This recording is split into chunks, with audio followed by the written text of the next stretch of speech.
राज्यात विधानसभा निवडणूक सुरू व्हायला आता जवळपास 2 महिने बाकी राहिले आहेत आणि अशातच भाजप पक्षाच्या बैठका देखील सुरू झाल्या आहेत।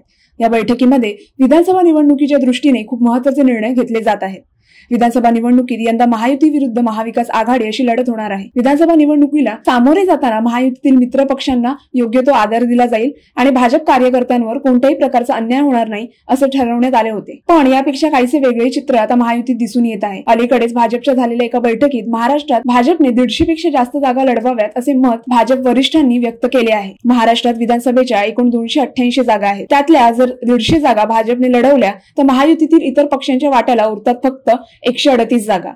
तसेच कोणत्याही पक्षाकडे किती जागा जातील हे ठरवण्याची जबाबदारी देवेंद्र फडणवीस यांच्याकडे देण्यात आली आहे।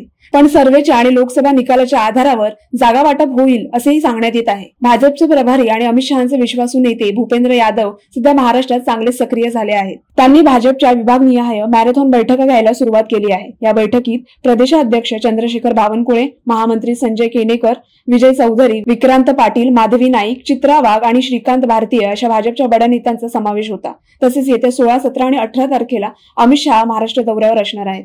त्यामुळे येत्या काळात भाजप घेत असलेल्या या निर्णयांवर महायुतीतून इतर पक्ष काय प्रतिक्रिया देतात आणि संपूर्ण प्रकरणाला काय राजकीय वळण येते हे पाहणे महत्त्वाचे ठरणार आहे। त्यामुळे या संपूर्ण प्रकरणाबद्दल तुम्हाला काय वाटतं आम्हाला कमेंट करून नक्की कळवा आणि अशाच व्हिडिओसाठी पाहत राहा MB लाईव्ह।